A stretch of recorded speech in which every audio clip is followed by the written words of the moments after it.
Every piece of music tells its own little internal story. So what I want to be able to do is have my little music story somehow match up with the game story or with the story that's being told by the visuals.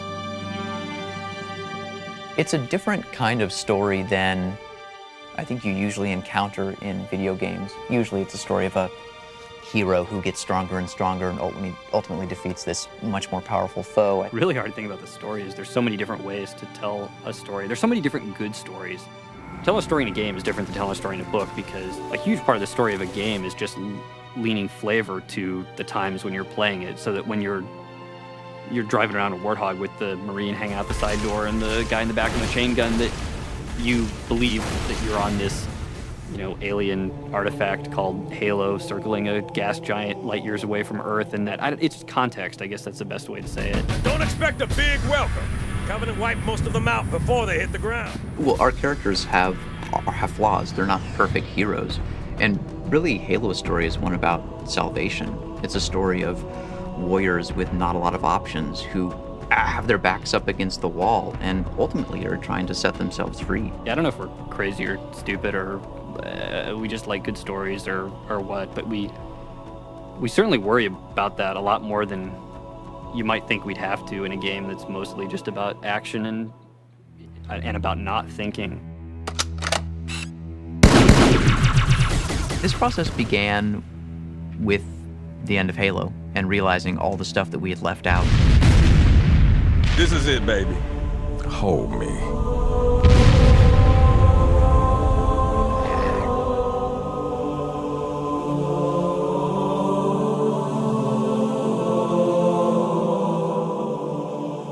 Wow, what did we really want to tell and didn't have time to, and distilling a couple of those core ideas. The entire fleet is engaged, Cortana, with respect. What the hell sort of reinforcement have you got? Jason locked himself in a room for a while and organized his core ideas, and then came to me and said, hey, these are my thoughts about a story for Halo 2. What do you think? And approached other people as well. It's not about making it complex, and it's not about playing movies for 2 hours between every 5 minutes of gameplay, but the more you can allow somebody to believe instead of sitting in their living room at 2 in the morning trying to finish some stupid video game. There was this scene which will go down in the untold lore of Bungie, which Miranda strapped a bomb to the Master Chief's back and shoved him down a hole, and it was this horrible scene of betrayal, and Jason was going through a rather difficult breakup at the time. I think that might have had something to do with it.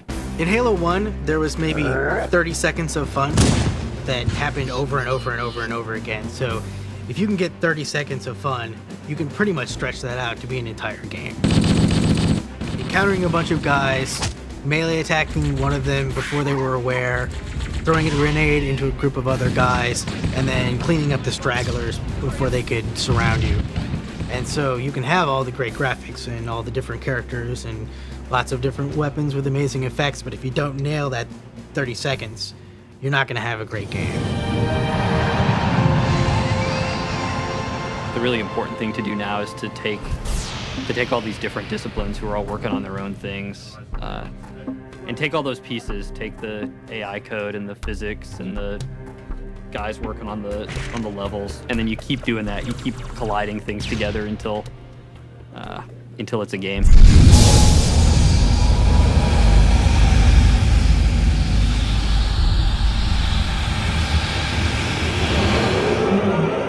Animation is what brings our whole game to life nowadays. What we are doing now for animation is so much more in-depth. We're bringing so much more character to each one of the entities in our game. You have to realize that the character is going to run around that environment, look at it all over the place, up and down. We always want to try to put a bit of ourselves in the character. It's at least what I'm trying to do with the Brood as well.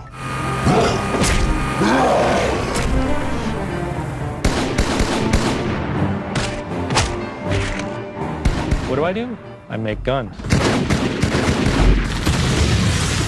And so when you get another one of these, you get that butt and use it like a pistol, and you'll be able to have one in both hands, right? So you walk around with these two bullet hoses. I draw aliens for a living. The storyline from what we've read and what Joe and Jason have come up with is really involving, and there's a lot of twists in there, and I can't wait to see all the work that we've done, put it in the game and play it at the end of the game. It's gonna be awesome. We really want it to feel like that there was history there. There's damage that existed from some battle that happened 900,000 years ago.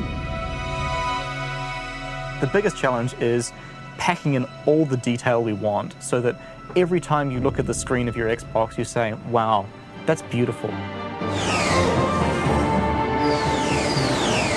I guess we're sort of feeding off each other, so it's a really creative group of people that trust each other.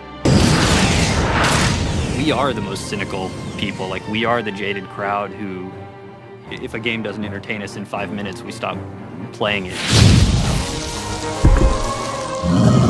Take the player from the ruins of Halo to these ancient Forerunner facilities in the atmospheres of gas giants. It's sort of a galactic romp from one place to the next, and I think that in of itself is going to keep the player on the edge of his seat, wondering, where am I going to be, and what do I get to do when I get there?